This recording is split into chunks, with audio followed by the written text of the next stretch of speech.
When I worked for Panorama, we undertook one investigation into the colour bar on the railways, because it was absolutely clear that the railways were not employing black people. It's much harder for a West Indian to get a job in Britain today than it was a year ago. But how much of the trouble is due to colour prejudice? Is there any colour bar on British railways? No, there is no colour bar on British railways. I went down to the station master at a big London station. This is Mr. Davis, the goods agent in charge of Smithfield Depot. How many vacancies have you at the moment? It's 9 vacancies for staff at the moment. Next day at Lambeth, I met 4 unemployed Jamaicans. They had been looking for work for weeks.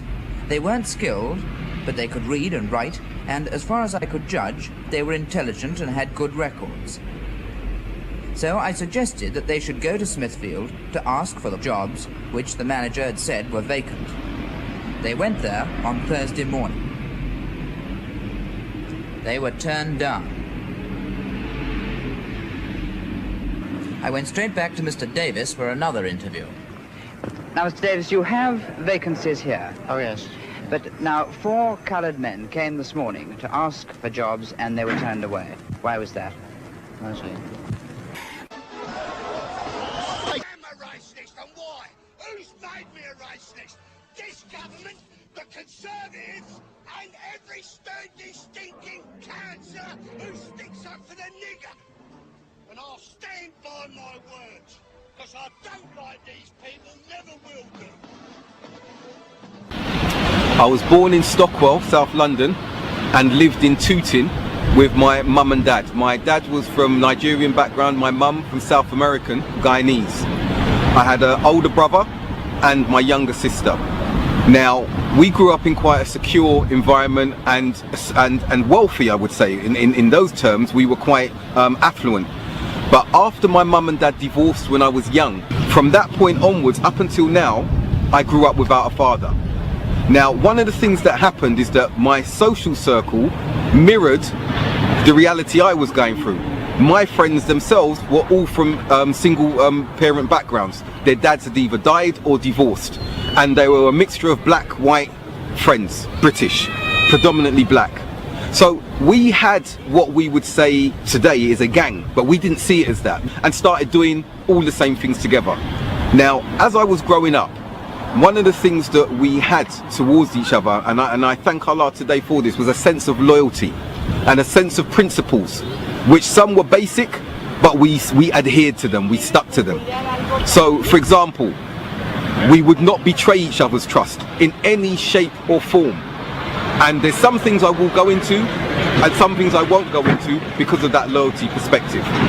The school that I went to, they said that I was bright, I was doing well, but one of the issues that I had was having too many fights. And I remember my dad, when I used to go back home to him, was very upset about this. But that toughened me up in a sense, because it prepared me for what was going to start happening as we grew into our teenage life. Now, because of that sort of violent youth as a child, my parents didn't let me go to the school. Even though they'd divorced, they'd agreed that I shouldn't go to the school in the local area of Tooting, Ernest Bevin, because they felt that my temperament would still be the same. So what they did first was they sent me to Clapham Common, a school there, Henry Thornton, an inner city school, again multicultural. I really enjoyed it, but they pulled me out of there after a year. Again, similar things with regards to fights, but not only that, they felt that academically the school was not suited to where they thought I should be. So what actually happened is they found a Roman Catholic school. My dad was a Roman Catholic. My mum had agreed during the marriage, after the marriage, that she would raise us as Catholics. So they found a school in Wimbledon, John Griffiths, Roman Catholic school, and that there was my second, I think, cultural shock. Because when I went to that school, I was the only black boy in the class, and that stayed the same throughout the school. And at first I had to deal with a lot of racism, coming from South London, being the background, coming from the background that I came from. Obviously, anything racist that was said to me, I was fighting, always fighting. I wouldn't tolerate it. The racism that I experienced at the time was actually white on black. So that black and white racism was very, very apparent. There was the National Front, some would know it as the BNP now, and then you've got EDL and these groups here. But the National Front was an actual party that were against black people being in the UK, and they didn't hold us to be British whatsoever. The left failed to stop the march in Leicester 12 days ago, and the front claimed it as a victory. John Tyndall is chairman of the National Front. He claims that the party is growing, but he won't reveal its total membership. And now there has risen a force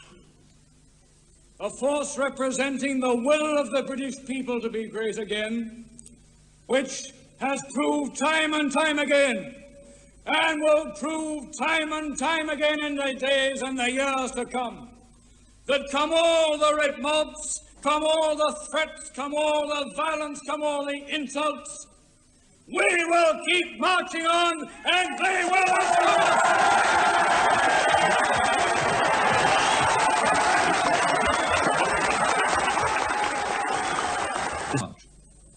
There's no doubting the extremist past of John Tyndall and the National Front's leaders. 12 years ago, he and Martin Webster were helping Colin Jordan set up the National Socialist movement in Britain.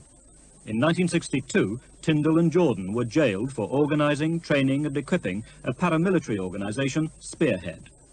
But in 1964, the National Socialists split and Tyndall and Webster formed the Greater Britain movement, which was specifically anti-black, anti-communist and anti-Jewish. In July 1964, the Kenyan president, Jomo Kenyatta, was assaulted in a London street. For this offence, Tyndall was fined and Webster jailed.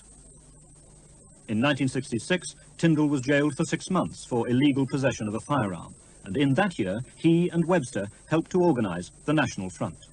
When I was in my 20s, I was for a time associated with an extremist organisation, and this did turn out to be unwise, and I've always admitted it. I haven't tried to hide the fact.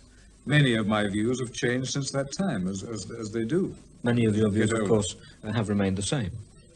Some of my views have remained the same, yes. I was always very patriotic, always a nationalist, and those views remain the same. The National Front expresses its policy on immigration in this way. The repatriation by the most humane means possible of those coloured immigrants already here, together with their descendants and dependents. Your policy is to send them home? To send them home where possible, or at least to resettle them, if there's not an immediate home available, to resettle them somewhere in the world. You see, to so many immigrants, this is home. Well, it may be, but that is not what is regarded by the majority of the population. You talk of compensation, you see, but what happens when money fails to persuade the family to go well, we have made it perfectly clear that this is going to be something obligatory. It has to be. You see, what sort of compulsion could you use? How can you make thousands of people go? The normal compulsion that you exercise when you deport anybody. There are all sorts of parallels in recent history. Large numbers of Palestinian Arabs were uprooted from their homes in the Middle East. Huge numbers of Germans were uprooted from their homes in what is now, what used to be Germany, what is now Poland. There have been cases of people in China, Tibetans and so on. There are all sorts of cases of people that have had to be resettled by far more brutal means than we advocate applying to the immigrants in this country, which I think are eminently fair.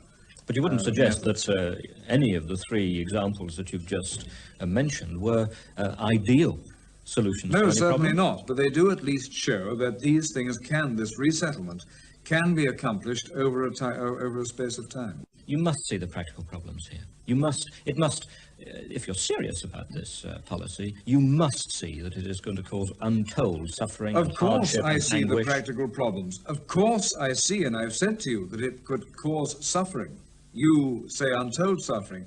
I only say that there is going to be more suffering in the future if the problem is not tackled. When you're in power, will you frown on mixed marriages? Yes, we're not in favour of mixed marriages. How would you discourage them? Well, that isn't something that we've come to any conclusions about at the moment. There are not an enormous number of mixed marriages in this country at the present time, and we would attempt to educate people into an understanding of the bad consequences of mixed marriages. What, at school level and... Yes, if necessary. Do you believe that the white man is ethnically superior? Yes, undoubtedly. Do you think that you're going to see the day when the National Front forms a government in this country? I don't just think, I'm sure of it. So I'll give an example. One of the first racist experiences I had in school, when I first joined the school, the teacher, she was racist, Mrs. Hardiman. I remember her name well. And she was doing opposites. And she did this deliberately. So she was saying like, as hot as cold as. And that this was at the end of the lesson. So then she said, as white as, and they said as black as, and one of them, Dermot Larkin, he was a West Ham supporter, bootstraps, everything, DMs, everything, said as black as, and he looked at me and said, as black as Baker. My surname's Baker, so obviously he was saying in school we didn't call each other by first names. We'd call Baker, Smith, John. So he said as black as Baker, being the only black guy in my class. Everyone started laughing. And that was my first week in school. So now what happened? Being from South London, coming from the background that I came from, I met this individual downstairs. Now after I dealt with him, an individual saw this guy's different. We've got to be careful with him. The racism that I experienced was the tail end of the racism that our parents had experienced when they came, for example, from Jamaica with the Windrush in the late 40s, the early 50s. It was the tail end of that, because we were now the second generation. We were British, born, bred British.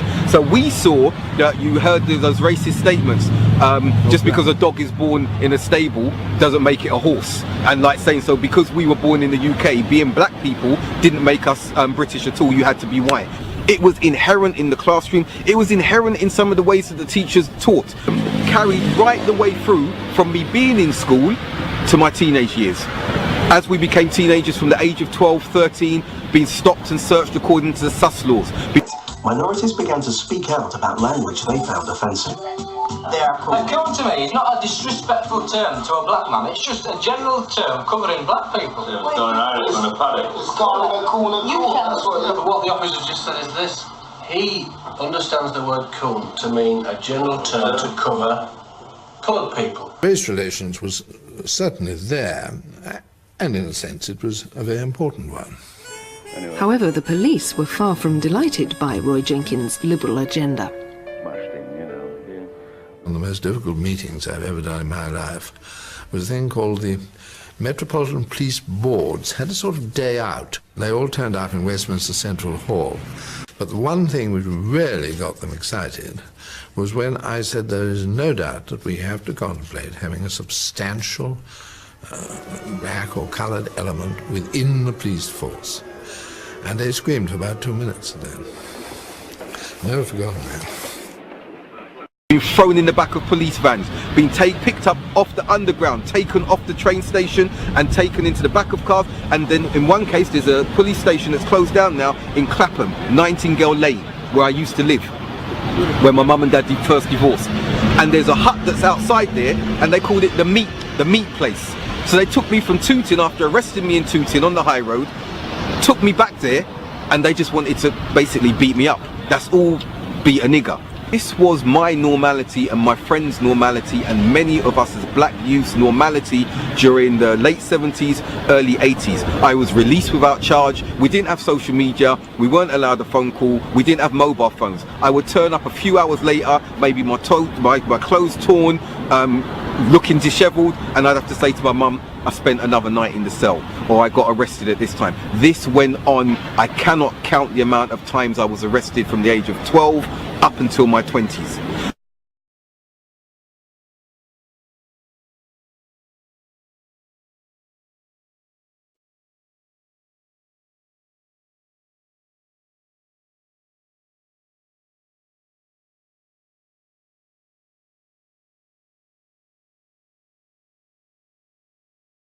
So this racism that was there, you had that to contend with.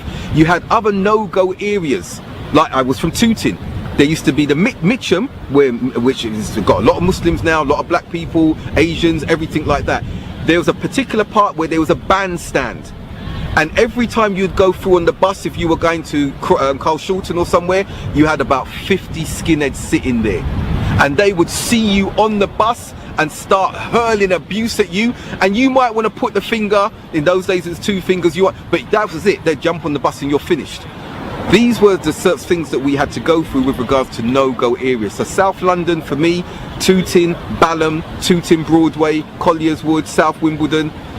These were our areas. Going up to Brixton, we were happy there. We were safe. We knew the back roads and everything like this. And if skinheads, they wouldn't even come into the area. One time, 200 skinheads and mods came into Tooting Broadway. And I remember I was at home, and this is how tight we were as a community. My colleagues came running, bang, you could hear them shouting down the street, skinheads are here, skinheads are here, they're at such and such a pub on Tooting High Road.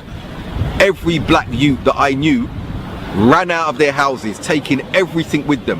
And then there was a fight for 2 hours down at Tooting Broadway. And we liked it. You come into our area, Chelsea girl, the shop was caved in, one of our friends, I won't mention his name, picking up a skinhead and throwing him through the glass, saying this is our area, don't come here. That was the extent of the racism in those days. That was the extent of the racism. So we used to go, for example, as a 15, 16 year old, if I was going to a nightclub, the sort of weaponry we would have to carry to put outside the nightclub for when we came out. And I'll give an example, and I'll move on from this racism after this. But I went to Carl Shorten Town Hall. They used to have discos for under 16s. We went one day, met our girlfriends there. At night when it finished, 11:30, 12 o'clock, many of my friends had gone. I was talking to a girlfriend, another friend of mine was talking to his girlfriend, and we came out expecting to see skinheads there, because they weren't there. But what we saw were mods, long hair, their Parker jackets and everything. So we were chilled. That's why we didn't get on the buses. That's why our friends didn't come in their cars to pick us up to take us home, because we thought the skinheads aren't here, it's the mods. A mod were these stylish, fashionably dressed white people who drove mopeds, were into black music like this, and they used to fight the skinheads as well. So, but what happened? Those same mods that we thought they were when we went into the club, when we came out, they were in their Parkers, their long hair, with their mopeds. They saw all of the other black guys go, and I remember one of them looking at me. But what did they do? They pulled off the wig, they took off their Parker and said, "You black bastard, it's us." Now, for us now, we were shocked. It's 2 of us. So I looked at my friend, I said, we've been done. We ran to Carl Shorten train station. The last train was going. We jumped on it and we saw the skinheads running. And they were laughing because they knew that they tricked us. Had they caught us, I don't know if I'd be here now telling this story, giving this account.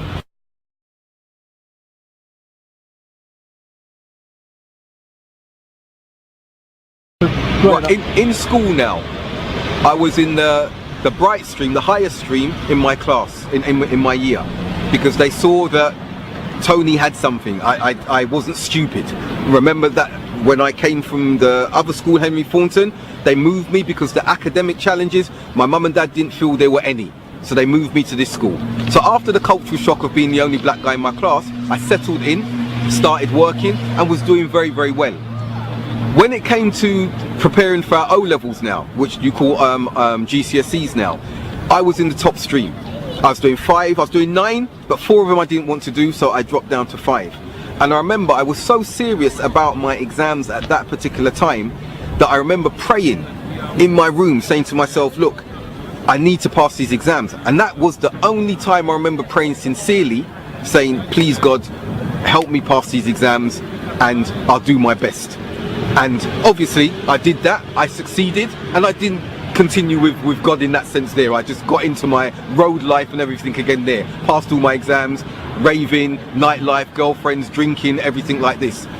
But one of the things that still stuck with me, because there was a conflict that I was going through, in that I've been raised with values. My mum had raised me with values. The group I was with, my gang, we had some values. We respected our mums. And one thing my mum told me was, treat any woman like you'd like to see me and your sister treated. And that stayed with me to this day. And so, yes, we were gallists and we were into women and everything like that, but we won't do some of the really disgusting things that I know that people do with women today and everything, the gang thing and the rapes. We weren't into that whatsoever, and we didn't have anyone around us who was into that. So I remember when I started going out, the conflict I was having was this good moral side that was there, but then there was this road mad thing side of me which was tempting as well. So I channeled that with violence. When anything was going on, to be, let's go, and we would be into the gang thing and violence.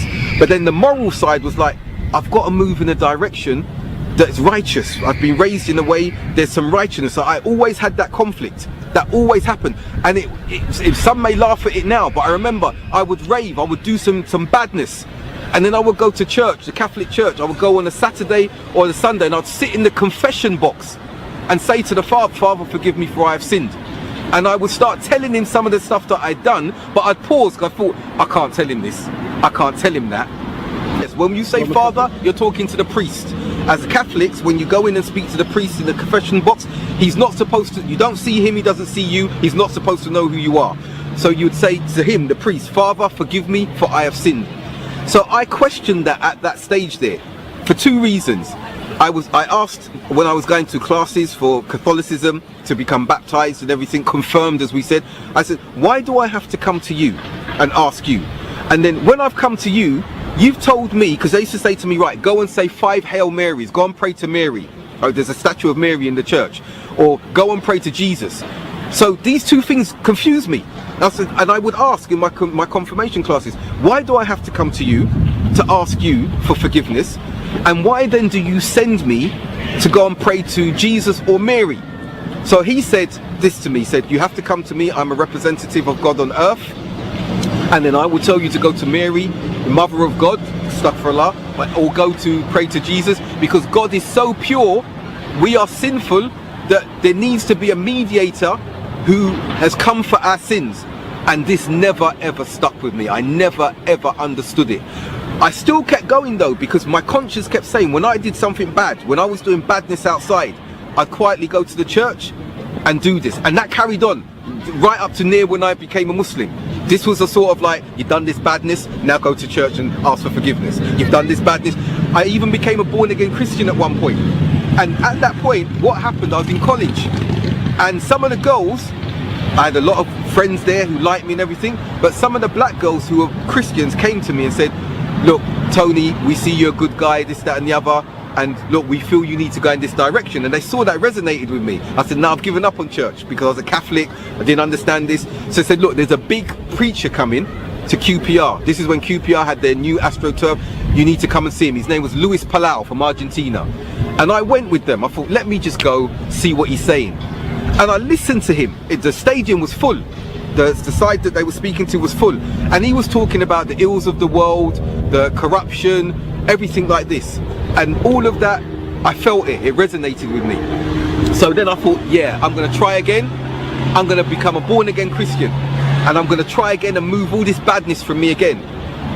Now, when I went down to say I want to give myself up to the faith again, the man pointed on the stage and he said, do you see that? And I was thinking, what's he talking about? I don't see it. I just want to become a born again Christian. What do I have to do? He goes, look on the stage. I said, what is it? Then he pointed, he goes, look, and he was pointing to this big crucifix. And in my heart sank. I was like, oh, here we go again. What I went through as a Catholic, I'm going to have to go through going to Jesus again. But I said, let me see if this is different. So I'd go to prayer meetings, we'd be sitting, we'd be opening up the Bible, they'd say Tony or Anthony, they wanted me to feel special. Anthony, what do you get from these messages? So I'd read about Abraham in the Old Testament, Ibrahim. I'd read about him, and some things I felt and some things I didn't. And I'd give my own explanation, and then the others would start saying, praise be to God, wisdom. I was saying to myself, hold on, I could be saying anything about this without knowledge, and you're telling me it's wisdom. But one of the things that got me, and it stuck with me, and I said, I can't understand this, is there's a verse in the Bible, in Genesis, where it says that Abraham wrestled with God and beat him. And God had to damage his sciatic nerve in his hip to let him get him out of a headlock. And for me as an individual, I was like, no. This is not what I know about God. God is great. God is unequal to anything. He's all powerful. So basically a prophet wrestling with God and winning. And my heart said this cannot happen. So this made me start moving away from the religion again. And I think Tony had what Jacob had that night. He had a look of desperation in his eyes. And God came down in human form, is what the Bible just said. He named his place Peniel because I have been face to face with God and survived. This wasn't no ordinary wrestling match. And so that night, as Jacob is wrestling, and this is a God-inspired thing, and he's I don't want to face it. I don't want to face it. And so finally, God touches his hip. And then the Bible says that the day was dawning. The sun was coming. And finally he was like, okay, we've been at this all night. And so he touched him on his hip, and his hip shrunk. And so the man then goes, please let go of me. Why are you holding on? And Jacob said, I will not let you go until you bless me. He wrestled with him until the breaking of day. Now, this is something you have to understand about God. When he sees that the day is breaking, when he sees that he's running out of time, he escalates the fight. He escalates the fight. He says, I got to bring this to a quick halt because he's running out of time. Now, you see, God don't run out of time. And he don't get old. And he don't lose strength. And he don't need anything. But you are running out of time. And when God sees that the day is about to break, he says, I've got to do something to bring this wrestling match to a place of surrender.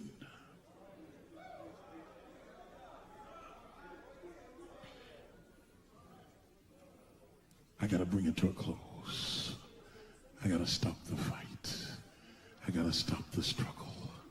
I got to stop the war. Come on up here, Ernest, and stand with me. This is my brother. Say amen for my brother. And we're in a fight.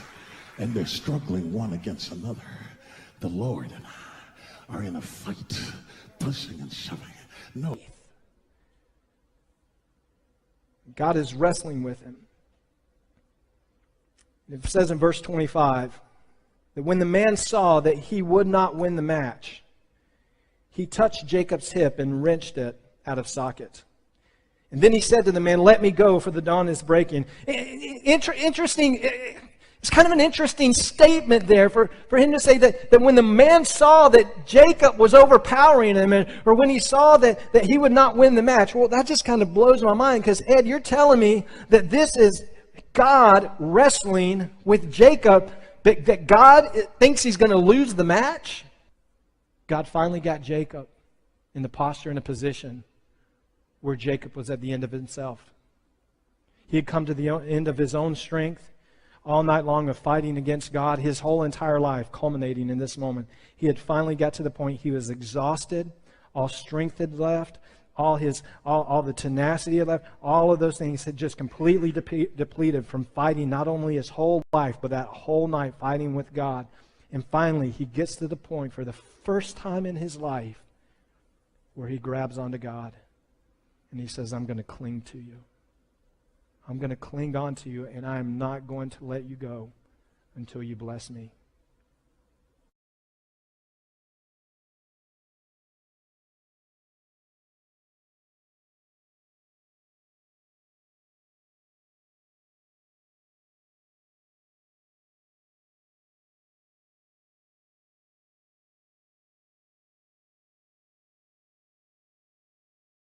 In the Bible, which is supposed to be a book of God, that God was beaten by a man in this way. For me, it was blasphemy. So I moved away I moved away from Christianity again, and I said, you know, I'm going to go into my street culture, and that's what I immersed myself in. And in that, we developed our own religion, we developed our own code, we developed our own morals, what was good, what was wrong. That's how we were.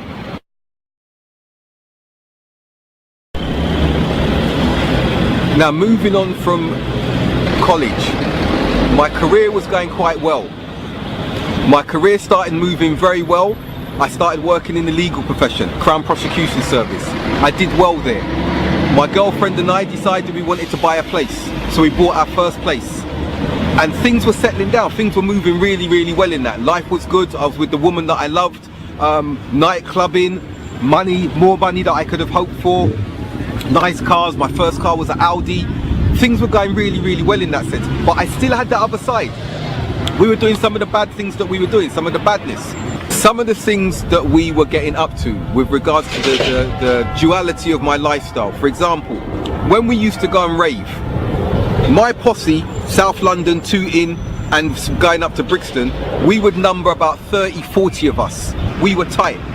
Now, I've also mentioned my group, my gang as we would say now. We called ourselves, we gave ourselves a name because we wanted to have an identity, and we called ourselves SWS. That initially stood for Southwest Syndicate.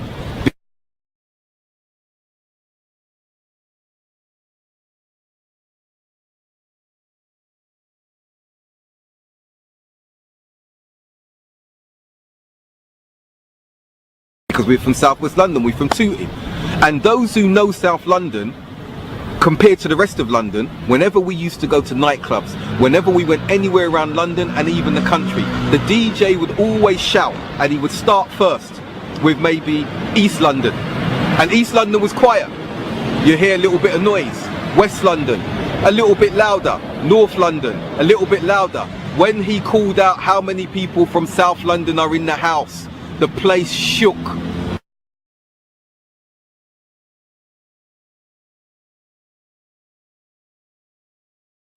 And South London still has that respect today. Maybe I'm being a bit partisan, but that's how it was with South London. But so we called ourselves Southwest Syndicate. Then we would meet up with another 40, 50, and we would move off to Birmingham, we'd move off to Derby, we'd move up to Nottingham. And when we were moving up in coaches, what we would do is we'd stop at the service stations and we would raid the service stations of everything and then come back onto the coaches. And on one occasion, the police turned up. And I remember we had to put everything on the top of the coach through the grids at the top to hide everything. So the police came on, they wouldn't come on the coach because they saw how many of us were there. It's like one of them said, oh gosh, it's dark in here because there's all black guys. And so they won't come on. As the coach drove off now, I remember it was funny for us, all the stuff that was on the top of the coach fell off the back. And we basically stood by the coach driver with a tool and told him, don't stop.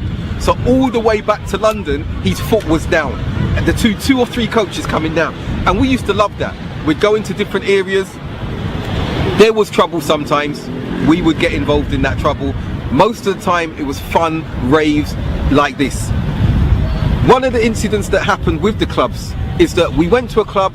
It was one of our guys' birthday, one of our brethren's birthday, his youngest birthday. And what actually happened is that when we were in there, he got into an incident. He got into an incident where some individuals rushed him, attacked him. He came out to us because there were so many of us. We circled the whole floor. We took over the whole dance floor and circled the individuals ready to do them something. The owners of the club now, it's called Raw, just off Tottenham Court Road. The owners of the club came to us and said, look, can you leave? We're going to send them out of one door. We're going to send you out of another door. We know you guys, you can come back next week, it's not a problem. So we went peacefully, we said, all right, cool. We left. But the weeks after that now, we started getting messages from the club, from the bouncers, that we were idiots, we were this, we were that, we were weak. They were telling our girls. My girlfriend would come back and say they're insulting you guys. Other women would come back, they said you lot are not coming because you're scared, you're this, you're that. So one night now, we said to ourselves, you know what, we got to put a stop to this. 26 of us were doing a show just up the road in Soho, and we had a younger group from us now. A younger group called BBS from Croydon. They wanted to join up with us too, and we wanted to give them an initiation. Can they really do things? Can they really move like us? So we did the show and we walked. quietly from Soho to the club. When we got to the club now, we shut it down. We looked to the side, we saw scaffolding, bottles, pipes, everything. And we said, okay, rush. We attacked the bouncers badly. They went to get reinforcements from downstairs to come up. When we rushed them, unlike what you see today, attack and then run, we attacked, they got up and they saw us still standing there. And we finished it. And this may seem like arrogance from my point. No, what I'm talking about, we were confident. We were confident in how we were. We saw ourselves as intelligent hoodlums. That you make trouble with us, we're going to finish it. We shut down this club. We shut it down properly. The police came, but we blended amongst the crowd, and they didn't catch anyone except 2 of my colleagues who got caught. Moving on from that, that was the sort of things that we were doing, and it was part of our lifestyle. And we had to make sure that we weren't getting caught, because I'd be at work the next day, suit and tie, in court, Your Honor, doing the cases like this. These were the 2, and for me it was exciting. Having these 2 things was exciting, but there was conflict. They couldn't stay together all of the time.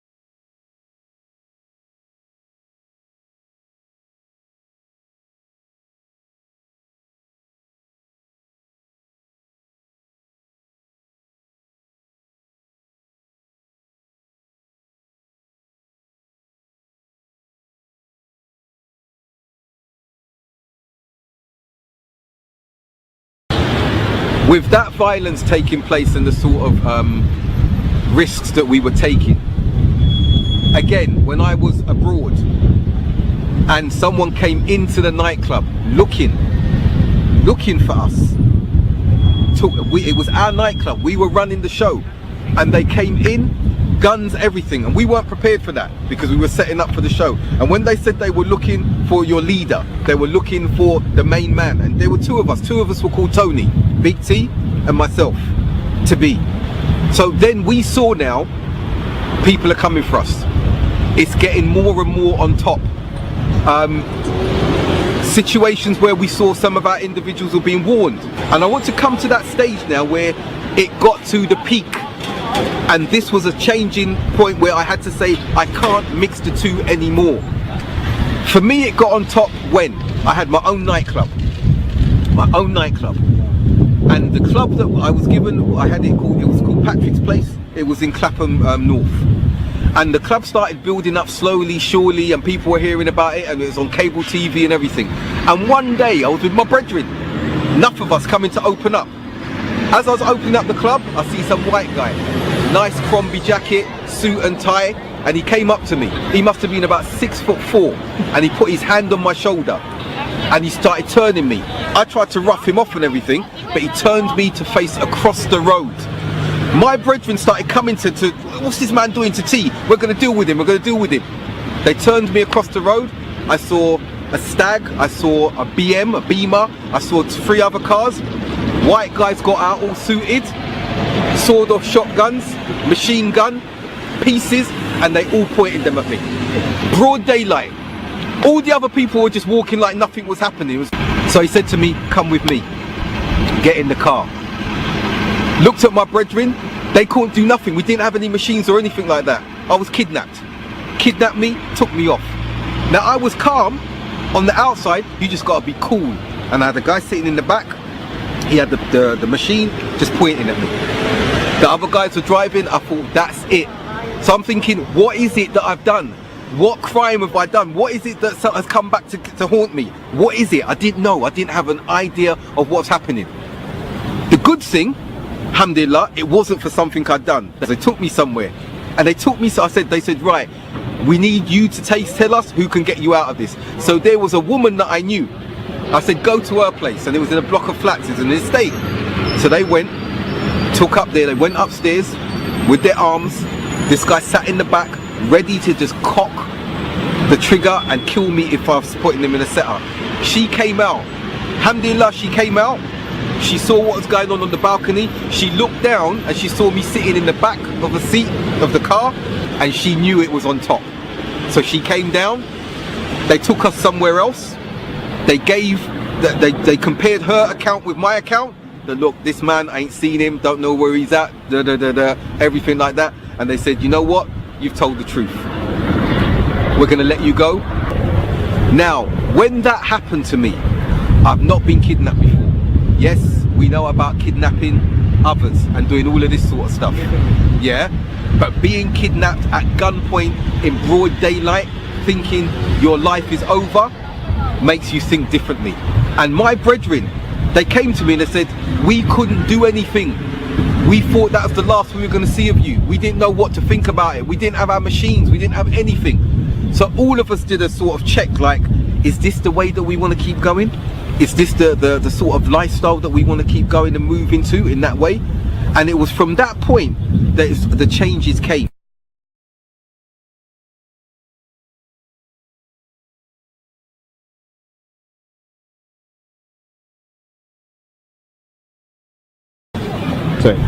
At that point is when I decided I need to make a significant change in the direction I'm going in.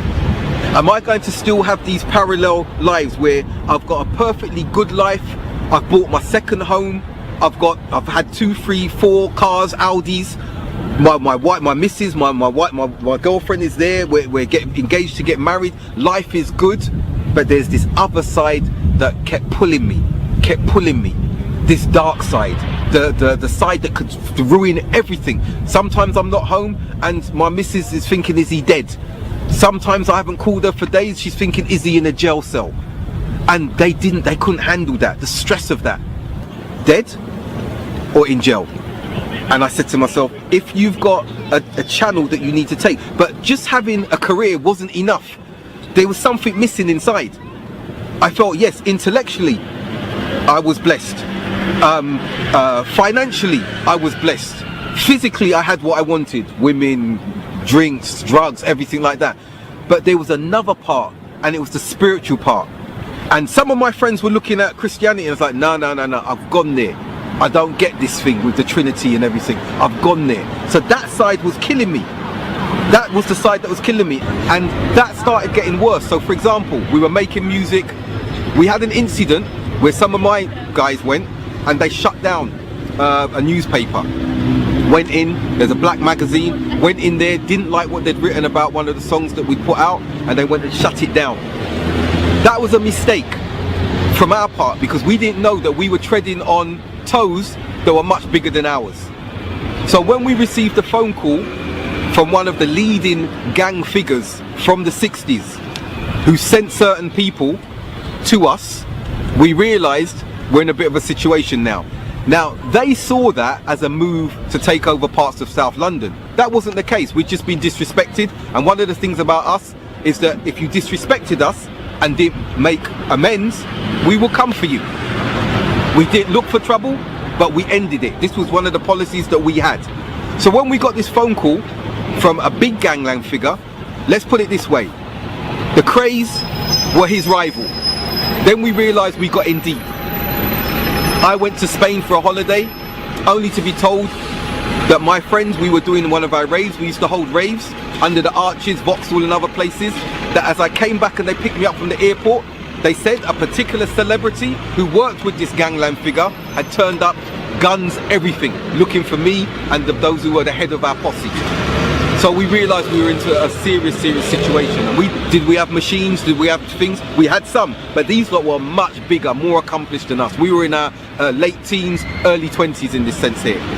So this side was beginning to spiral out of control. Now we managed to solve that peacefully with this particular individual. He sent people after us outside my home, 2 cars, his henchmen, white guys sitting there, waiting outside my work, my other friends getting phone calls. So we knew that. And we realised we're getting in really deep, but because of our pride, we weren't going to go like, oh, we're going to run and be scared, because we knew that that would be a negative thing in itself.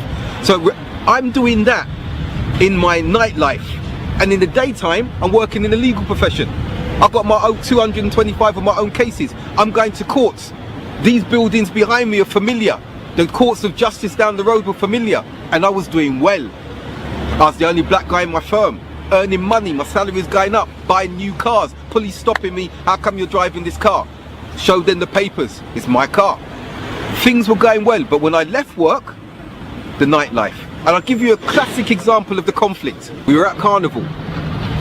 Another riot ensued, or disturbances you might say. When it got to night time, you saw some mischief was being done. But we tried to stay out of that mischief and get ourselves onto the underground. But the police weren't having that. What they did is followed us onto the underground.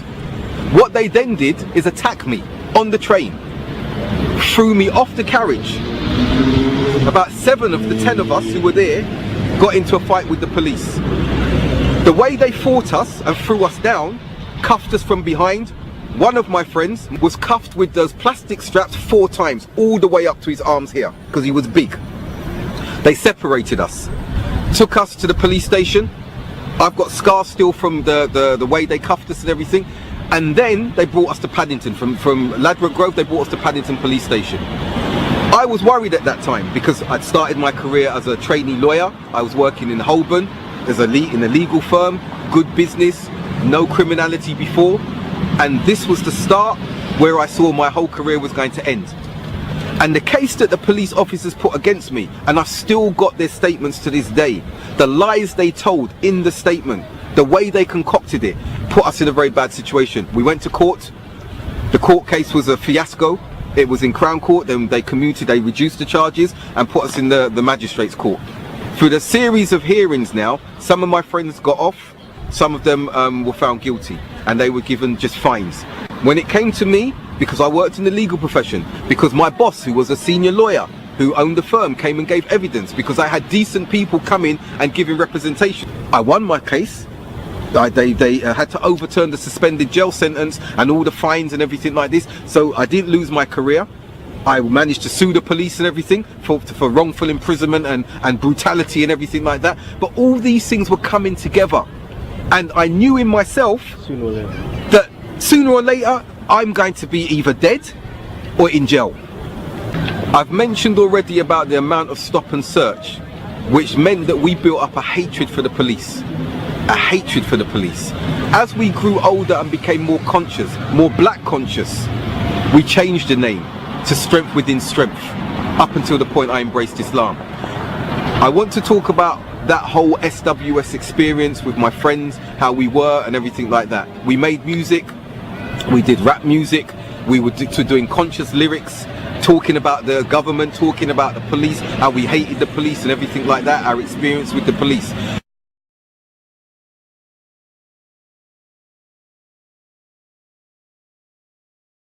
One thing that permeated every aspect of my life, right up until I became a young adult, was music. And music could shape our moods. Music could shape when we were happy, sad, angry, we were whatever we were actually doing. It was a religion. Music was a religion. Even the records, now you don't have records so much. I know there's a revival, but records were, I'd buy the most valuable. I would travel abroad. I would hear that there's a particular album that was in Belgium, Antwerp, and I would travel to Antwerp just to get that album. I would go and travel around the country to get that album. And when I got that record and we were listening to that record, you couldn't disturb me. I may be listening to a song or a tune, and there's a particular part of that tune I was coming to, and you could not disturb me. My brethren knew if they knocked on the door of my home, they had to wait outside. My missus would tell them, you can't disturb him yet. I worshipped music. Worshipped, and I mean that. If the sun is shining, it's a particular time of the day, and there's a tune that we would know. When we were in the docks having our court case, and the judge was speaking, we'd be bringing Cooley G, or one of these, court is now in session, and you'd hear one of us rapping. When we were sitting in the court, in the docks, we were not only giving lyrics to each other, we were rolling spliffs in the docks. We were rolling. This is how arrogant we were. The judge obviously didn't see that, and the people couldn't see that. But music permeated every part of our lives. If we were dealing with a man, beating someone, if we were with our women, everyone knows their love tunes and everything like that. The music did everything for us. So I realized when I was getting older, before I became a Muslim, music was a difficult thing to let go. Music dominated that much that even my circles, if you were into particular type of music and I wasn't into that particular type of music, you and me couldn't move together. We won't be brethren. We won't be sistering. You are not in my world. That is how it was. I worked in as a bouncer, security, in clubs and Hammersmith Odeon and things like this. And we did that. I'd be at work in the day, again, the conflict. I'd be at work in the day, legal profession, then I'd be leaving work, putting on my jacket, Seymour security, going to do the shows, fighting in the evening, doing what we're doing in the evening. Then I go back to work the next day, bruised knuckles, few cuts. My boss would say, what's happened? I was at work. And he'd just look at me, because like, why do you do this? But that was the life. And I was doing the security because I loved the concerts. I loved the shows. When it was musicians that we knew, bands that we knew. It's like, yeah, this was the life for me. This was the life. I was working and I was fulfilling that desire of what I worshipped, music. We met, I remember when Ice-T came over. He went to Capitol, Westwood, and we met him outside. And he had his wife then, Darlene. So we went to meet him, and it shocked me because I was hearing all this gangster lyrics from him and everything like that. And I'm not saying that he wasn't that, but when he saw us now coming to meet him, he ran to the car. He ran to the car, and we're saying to him, yo, Ice-T, we're from SWS, we just want to say what's going on. And then what he did is he pulled his wife and said, Darlene, meet these guys. And for me, that respect went from him from that point there, that he pushed her forward. But anyway, he agreed to meet us. So we went back to the hotel where he was staying somewhere in Earl's Court, and we sat with him for 5 hours. And we were chatting, talking about us. And what I realized is that from his background, now he was seeing he can make money from it. Now we wanted to be more commercialized. And so after we sat with him then, we didn't stay in touch with him again after that. I was a bit disappointed. Our tracks were underground. They were being played on the radio. Even we saw when we were walking through Tooting, some of the youths would be looking out and giving the lyrics because they knew the lyrics that we were doing and everything. And then we met individuals like Professor Griff from Public Enemy. Now Public Enemy were the group at the time, and he'd just broken off from them, or they'd asked him to leave. So we met him as well, and when we met him, he said he wanted us to bring some of the tunes, our latest tunes that we were going to be bringing, our latest songs. So we went, and there was a song we called Rebel, and it's very, very hardcore. So one of our rappers gave him the lyrics, and we were shocked at his response. He said, this is too hardcore, you're not going to get radio play. We said, it's not about radio play, this is what we believe in. You're talking about governments, you're talking about South Africa and apartheid. It was the apartheid, the segregation at that time. And he was saying to us, that is too hardcore. And we said, Professor Griff, we've listened to your lyrics. He said, yeah, but that's just for show. And we looked at him like, you're fake. You're telling me you're fake like this. He was going on this show, this really rubbish show called The Hitman and Her. Nothing underground, anything. And we advised him, you don't want to go on there for your credibility. He said, no, I want to go on there, When we saw the insincerity amongst these individuals, that's what made me start looking at this music that I'm into. It doesn't take you in a good direction. If you want to get more known, if you want to get your message across, you have to become commercial. You have to sell out. You have to sell your soul. You have to do things to get there. So for me, I said, I can't do this. It didn't wash with me. I couldn't do it. We put out one commercial song, and I wouldn't even tell anyone what that was. And it was with all the boxers, Frank Bruno, all the great boxers of that time. And I listened to it, and I'm like, this is embarrassing. This is not us.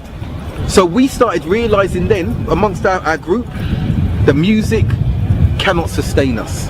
It cannot sustain us. And that's when I realized, well, if you're not worshipping music, I have to go back into one direction. My soul is not being filled.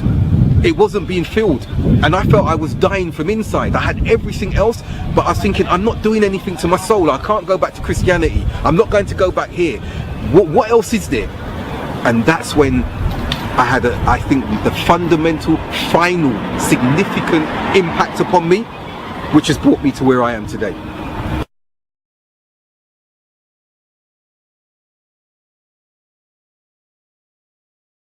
The thing that music did for me, when realizing that the worship was the wrong thing, was that it made me realize, and I think my friends realized, that we had no direction. There was no direction.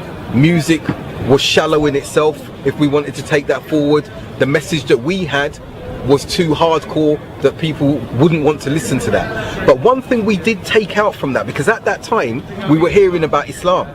Professor Griff had Allah's name mentioned in the music. We were hearing about other groups speaking about Islam. So that's what really stoked my attention. So what are we looking about Islam? The adhan was being called. Before, I used to hear the adhan in horror movies, but we're hearing the adhan in music now, and it was coming from black music.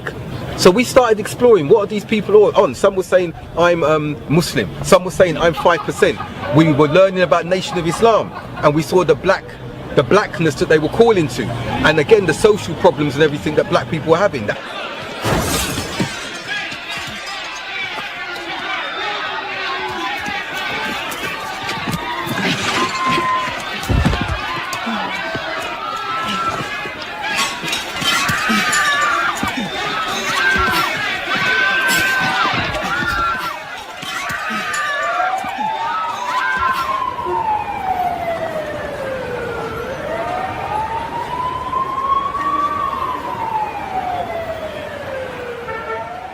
The characteristics of the white man is evil. He was made like that through nature, now we say. Naturally he was made like that. And the white man, we say, is the devil.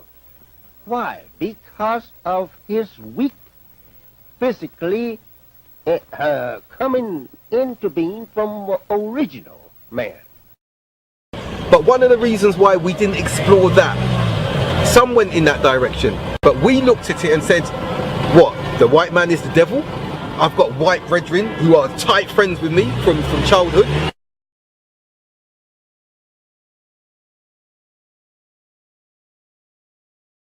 And you're going to tell me the white man's the devil?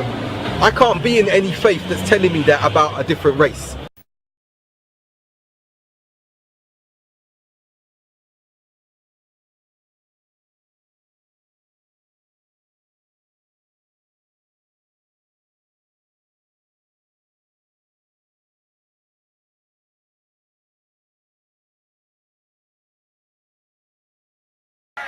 They call Mr. Muhammad a black supremacist because he teaches you and me not only that we're as good as the white man, but better than the white man. Yes, better than the white man. You are better than the white man. And that's not saying anything. That's not saying, you know where just to be equal with him. Who is he to be equal with? You look at his skin. You can't compare your skin with his skin. While your skin look like gold beside his skin.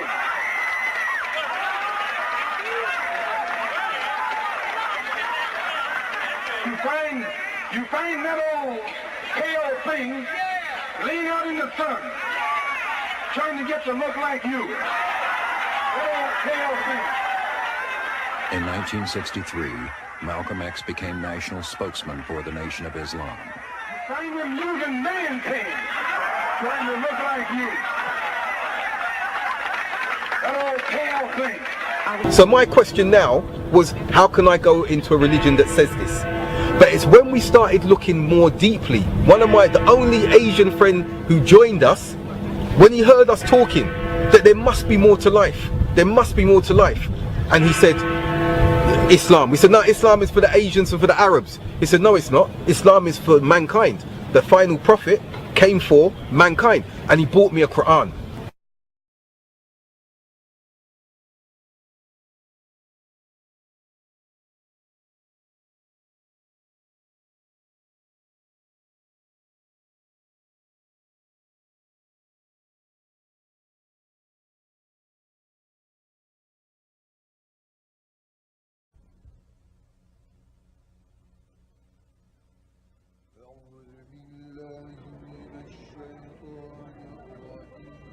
In April 1964, Malcolm traveled to Saudi Arabia.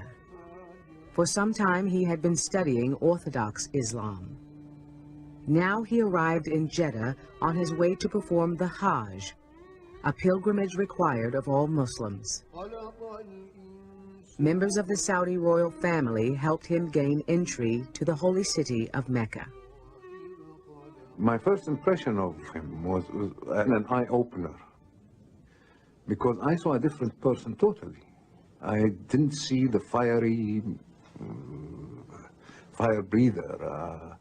I saw a very timid, almost shy man.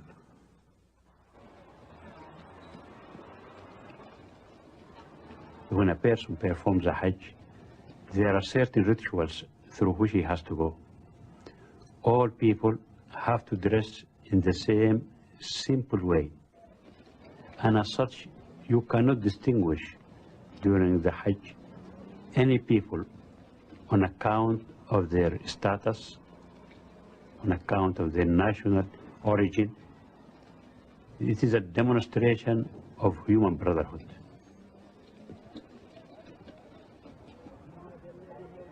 Because everybody was in this white garb, the rich, the poor, the powerful, the weak, the sick, everybody. And they were all intermingled. And I think that had such a profound impact on Malcolm.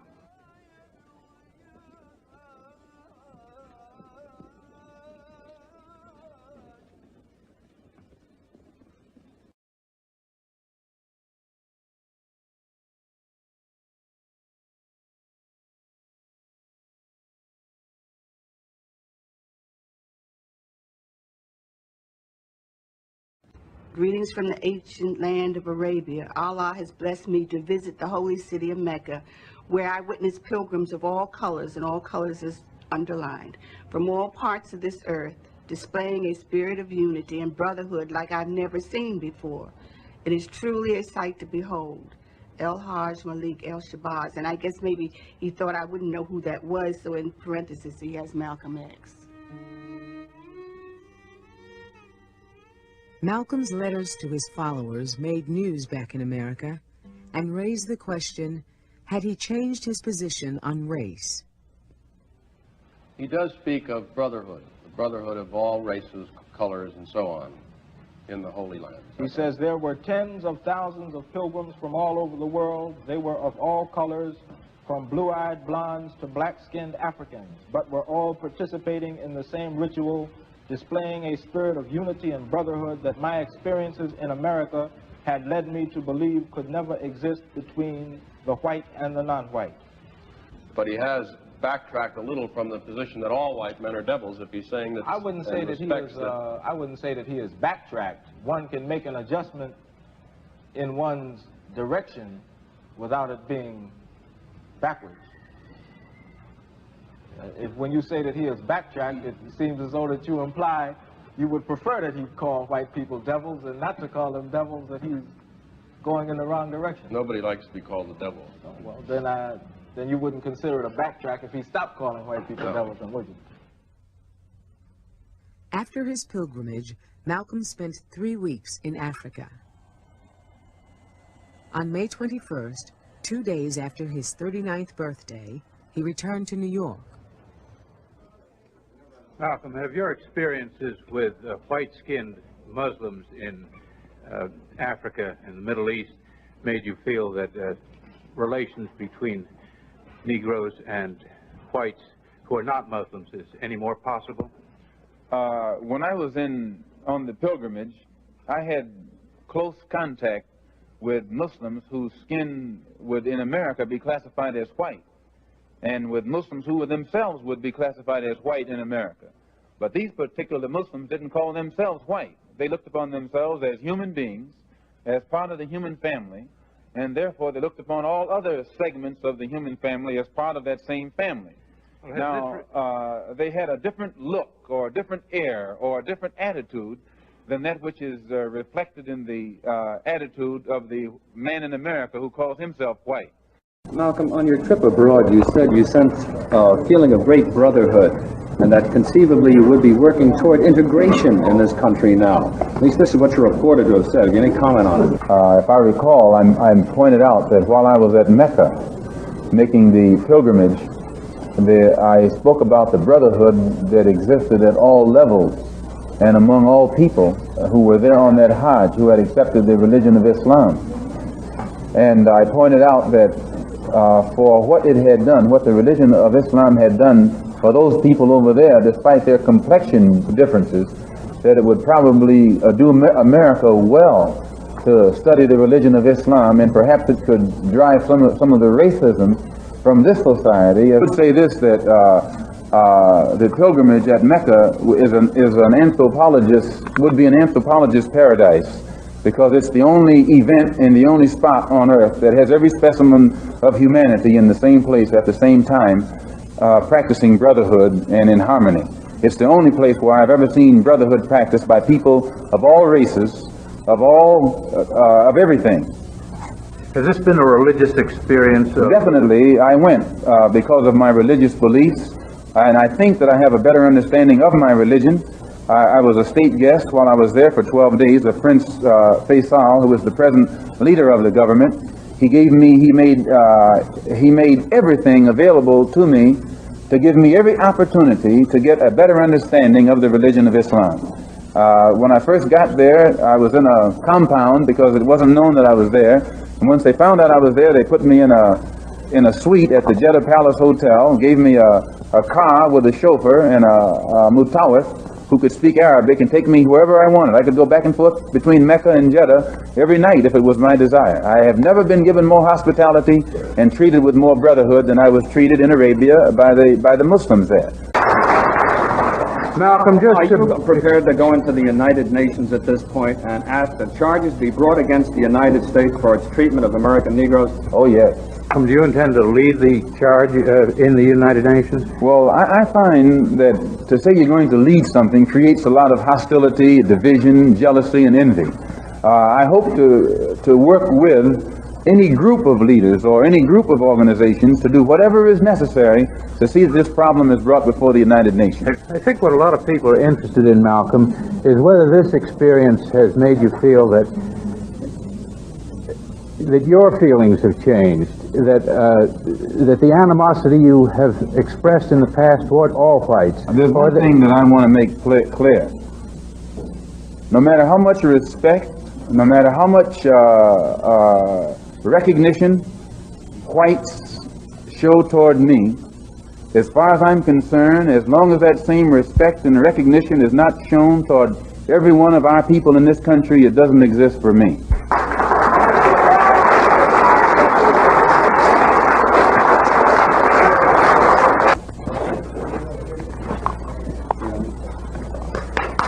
Please don't do that applauding.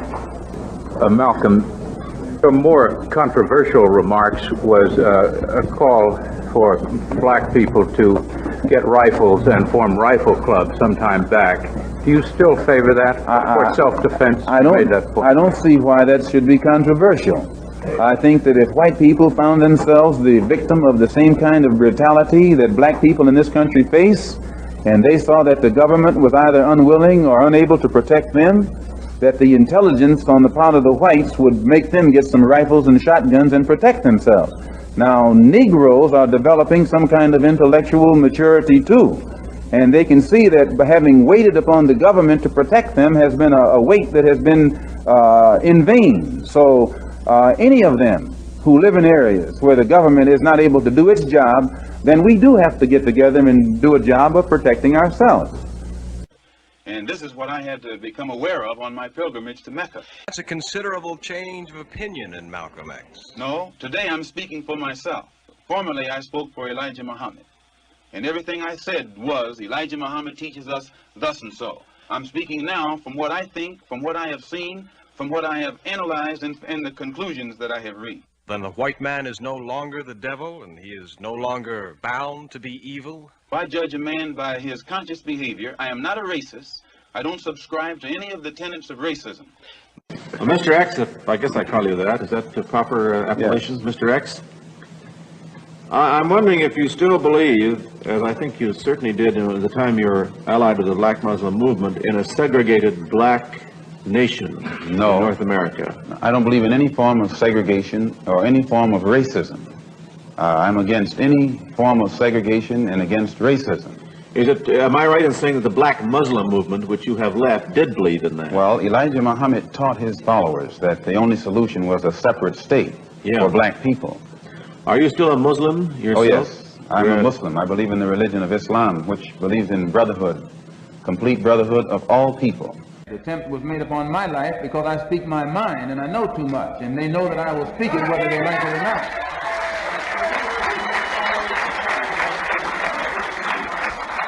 And, sir, yes, I do believe there'll be further attempts on my life. I know them. They're foaming at the mouth. Elijah Muhammad knows. He knows that if he had wanted to, he could have united our people with the Muslim world just by teaching the right religion of Islam. He could have done so. The entire Muslim world would have accepted him. As it is now, the Muslim world has rejected him.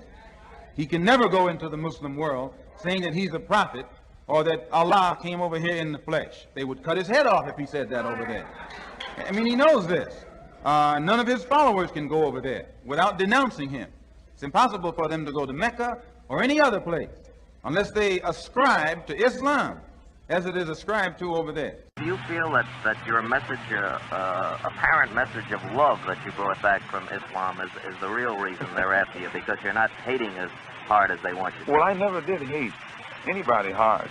But I do know that when I wrote that letter saying that there were white people in Mecca, it shook up a lot of Muslims, because most of the Muslims who follow Mr. Muhammad absolutely believed that it was impossible, physically impossible, I should say divinely impossible, for a white person to go to Mecca. And my trip there shattered that image, or that misconcept. Anyone call you directly, Malcolm?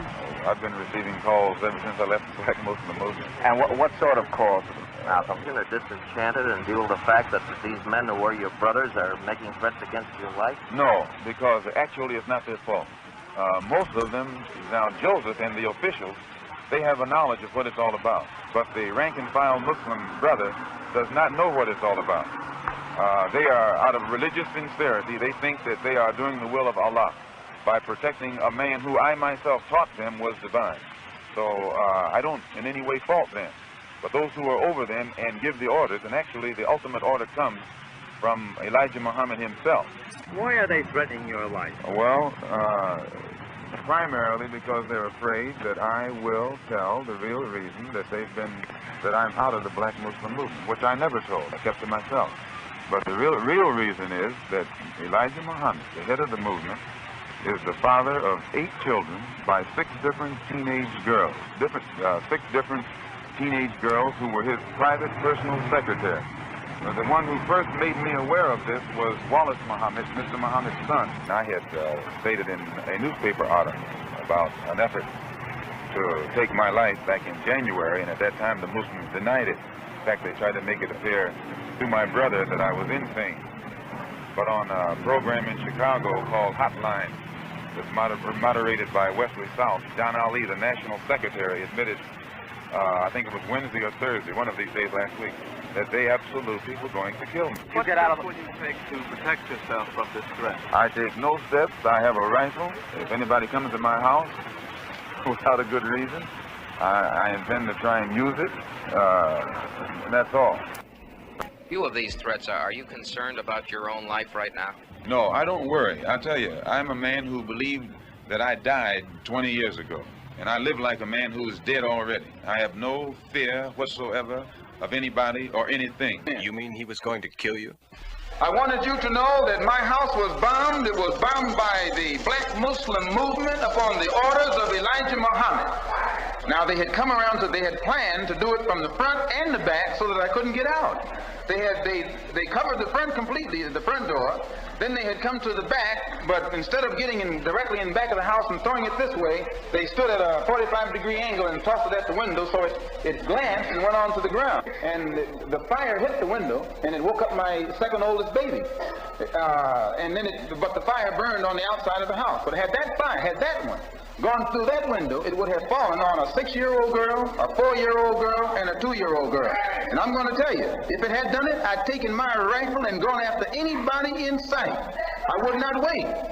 The police know the criminal operation of the Black Muslim movement because they have thoroughly infiltrated it. That's what I said. The Muslims claim I bombed my house. And if anybody can find where I bombed my house, they can put a rifle bullet through my head. It was my children and my own life and my wife's life that was at stake. You know what what temperature was? It was about 15 or 20. I stood in my underwear, bare feet, in the middle of my driveway with a gun in my hand for 45 minutes, waiting for the police or waiting for the fire department to come. If I want to put on a show, I can find a better way than that to put it on. And if you attack me, that's one thing. I know what to do when you start attacking me. But when you attack sleeping babies while you are lower than a guy... Are you not, perhaps, afraid of what might happen to you as a result of making these revelations? Oh, yes. I probably am a dead man already. Malcolm came in, and I escorted him from about the middle of the ballroom to the wings backstage. When I got there, I had noticed there were some people already present. And there was 3 people sitting on the first row. They were sitting there reading newspapers. Nobody's paying them any mind. And Malcolm was still in the back. Benjamin Goodman came out, and he opened up the meeting. I opened up for him, and he had sat down behind me, and he said, "Make it plain." Make it plain is the code word that he used for us to bring him forward. So anyway, I did. I brought Minister Malcolm forward. He didn't like a lot of ice and, you know, here's Minister Malcolm the Great and all that. He didn't like that. Just plain, you know. Then I heard a lot of shots. And I looked up, and these 3 that were sitting across the front are now working their way from Malcolm's right to Malcolm's left, shooting at him.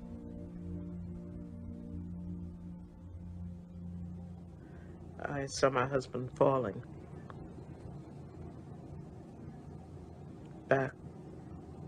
back. He didn't bend, he just fell straight. And then I forgot my children. I tried to get to him. I was facing the assassins, so I saw them stand up and take my father's life. An image that I wondered if I could have prevented it.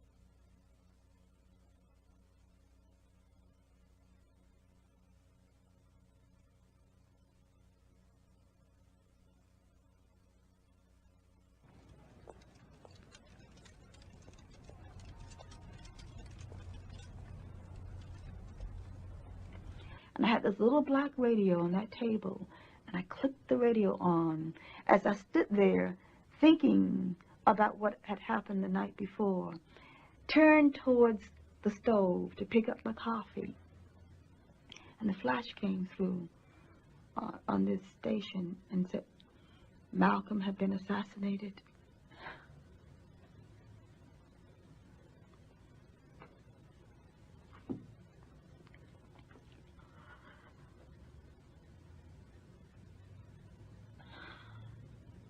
And I froze. I was in the home of Jewish family. And they said very casually that Malcolm X has been assassinated. Then someone said, after all, he was anti-Semitic, and I took exception to this, knowing full well he was not. Then I excused myself, and I went into that bathroom and cried about 15 minutes.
When we started looking more deeply, the only Asian friend who joined us, when he heard us talking, that there must be more to life. There must be more to life.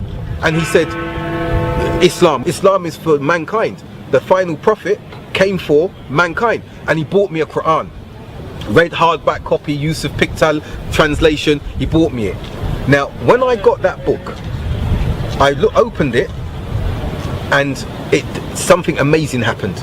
This was the final transformation for me. I sat at home and opened from the first page. And when I read what is known as the opening in English, Surah Al-Fatiha, my heart shook. And I'm not just saying this for emotional reasons. When I saw the words, all praise is for Allah, Lord of the worlds, and then the rest of the surah, I said to myself, this is God. I went back to Christianity, looking at what happened there, having to pray to Mary, having to pray to Jesus, not being directed to God. The Bible talking about different things, and this verse, the first verse, saying about all praises are to Allah.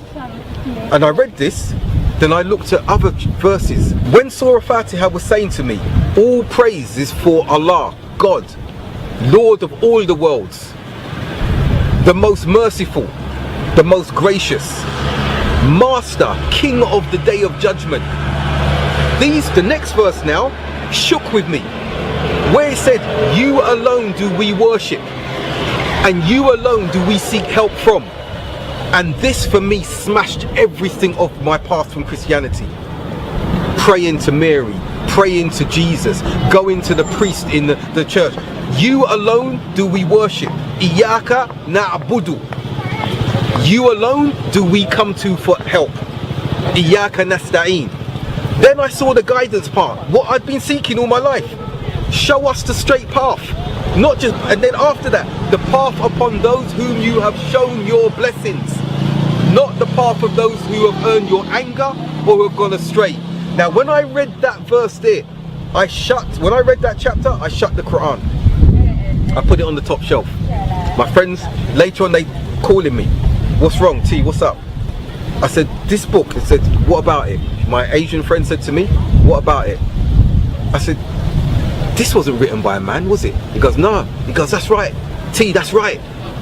We believe, Muslims believe, these are the words of God, of Allah. And I said, they must be, because no man could write this.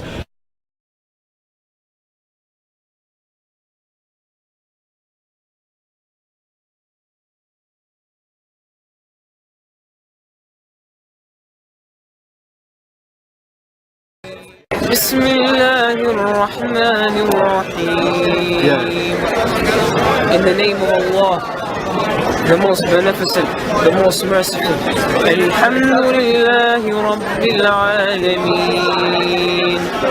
All praise is due to Allah, Lord of the worlds. Maliki Yawmiddin, the Master of the Day of Judgment. إياك نعبد وإياك نستعين. You alone we worship, you alone we ask for help. اهدنا الصراط المستقيم. Show us the straight path. صراط الذين أنعمت عليهم غير المغضوب عليهم ولا الضالين. Show us the straight path. It's the path of those who you have favored, not the path who earn your anger, not the path of those who go astray.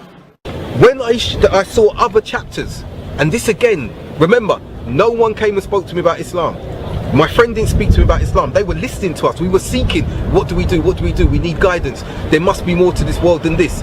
Then I saw Surah Ikhlas. Say He is Allah the One. Not the three.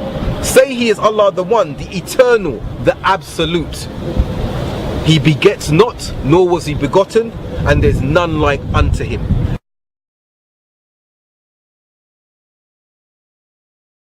Bismillahir Rahmanir Rahim. In the name of Allah, the entirely merciful, the especially merciful. قُلْ هُوَ اللَّهُ أَحَدٌ. Say, He is Allah, who is one. الله الصمد. Allah, the eternal refuge. لم يلد ولم يولد. He neither begets nor is born. ولم يكن له كفوا أحد. Nor is there to him any equivalent. For me, who had been raised as a Christian, for me that surah, that chapter, well, that was it. Fatiha, this, talking about the creation, the rest of the Quran saying what it was saying, talking about the Day of Judgment, everything like that. But you know what? The thing that still, I read all of that, and I still didn't take the step to become a Muslim. And then one night my friend came around my house, my close Cody, Big T, Aslam, and he said, you know, some of the younger lot, the younger crew, BBS, you know, some of them went and became Muslim the week before. I said, yeah, but they're listening to the rap music and they're following the rap music and they're hearing all this stuff about that. I said, I'm not down with that. Some of them are becoming Ansar Allah and what, white man's the devil and stuff like that, Nation of Islam. I'm not down with all of that. He said, no, I'm talking about Islam, submission to God. I said, nah, I'm cool where I am. I've seen what religion has done. He then said to me, do you believe in the Day of Judgment? I said, you know, we've always believed in the Day of Judgment. Then he asked me the next question, which I wasn't able to answer. He said, okay, you believe in the Day of Judgment. What are you going to say to God on the Day of Judgment on why you didn't commit to him? I went really quiet. I got a bit upset with him because that was a question I couldn't answer. He said to me, okay, I hear what you're saying, T. I'm going to the mosque tomorrow. I'm taking my Shahada. I'm going to become a Muslim. Now, we heard about Shahada. We didn't know what Shahada meant, but he said, I'm going to become Muslim. And I let him go. He went and let himself out. I stayed in my chair, in my home. I did not move. Didn't go to the bathroom. Didn't do anything. My girlfriend, my fiance, came down, looked over the stairs. She just saw me sitting there. No drugs in my hand. No alcohol in my glass. No listening to music. She came back down the next morning, Sunday morning, and saw me still sitting in the chair. I hadn't slept. Then I looked at her and I said, I've got to go. And she knew what I meant. I went and had a shower. I didn't know where any mosque was. I'd never been to a mosque. I didn't know where I was going. I just knew somewhere down here there is a mosque, because I'd met a brother and sister. I saw two Muslims one day in Tutin, and I'm going to digress a bit. And the behaviour of those Muslims, I saw the ticket man being rude to the woman, fully covered, wearing the veil, niqab and everything, and the man was being very righteous, very calm, and I was vexed with that. I went up to the ticket man, how can you talk to religious people like this? I was ready to bang him up, but the Muslim man was calm. He goes, thank you my friend, don't worry, it's under control, I respect that. And I just looked at him, I didn't have any connection with him, and I said to myself, I asked him, I said, where do you go? And he said, I go to a place near Brixton police station, there's a new mosque there. So jumping back now, when I was jumping on the bus to go down to become a Muslim, I remembered what he said to me. I didn't know where any mosques were, so I got on the bus. Clean, no alcohol, nothing.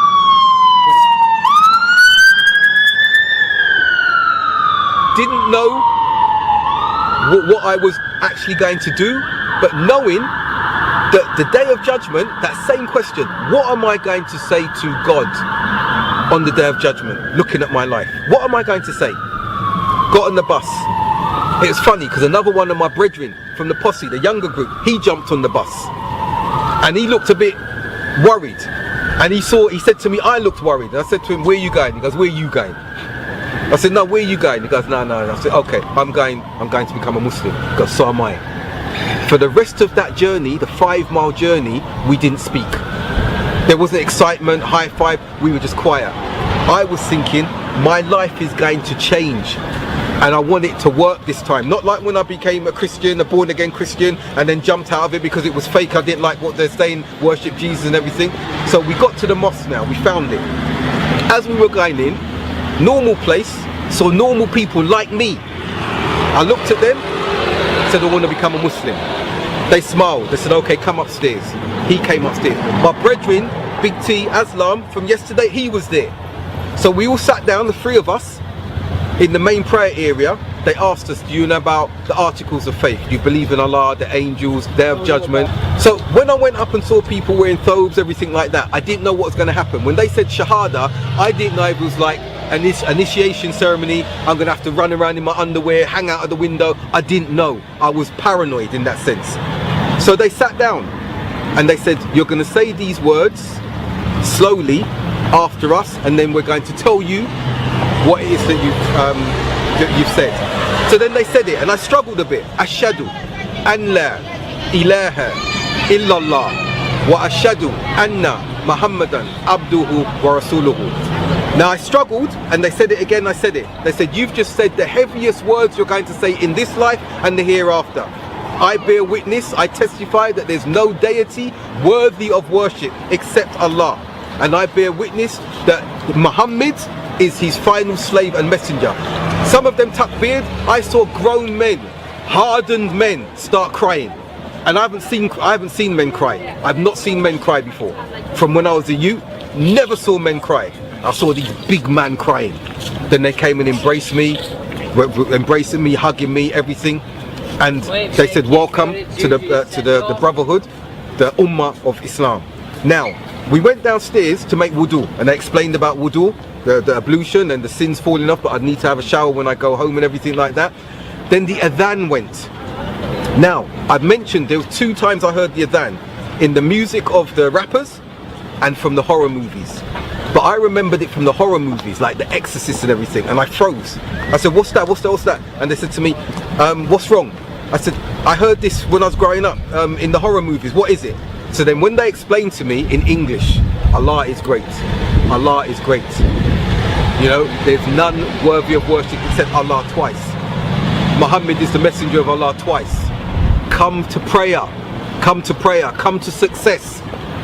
Allah is great, Allah is great, none deserves to be worshipped except him. And I realized that what had been fed to me as a child in these horror movies was to make me hate Islam, was to make me afraid of Islam. And when they explained those words to me, I love those words so much. That's why I'm living in Saudi Arabia or in a Muslim country, that I hear this adhan 5 times a day. That is the life of my soul. That is the thing that reminds my soul of who I am. So now music was replaced. Music was replaced by a deen that filled me spiritually, physically, mentally. It completed everything. I didn't have to have this conflict between doing good and bad or anything like this anymore. And then I will conclude with this. When we came upstairs to pray, and I stood and I bowed and I went into sujood, into prostration, my body, my mind, my spirit, how I felt is that I'm now worshipping my Lord properly for the first time in my life. Him alone, Allah alone, my body, the humility of my prostration to him. Now today, as we look, everyone's looking at fashion and how they dress and everything. I thank Allah that I've got this prostration mark on my head from prayer, not to be shown off or anything. And some say, oh, don't you want to put cream on and cosmetics to blend your face, and don't you want to modify your photographs and everything? No, no, I worship Allah. The greatest thing that I have done in this life, and that I continue to do, even though Allah's blessed me to have a good career, even though I've got my MBA in education, even though I have a PhD, none of this will count in this life or the hereafter if I am not a servant of Allah, worshipping him in his oneness, in his tawheed. And after I did that first prayer, the way I felt to where I feel now, it cannot be replaced.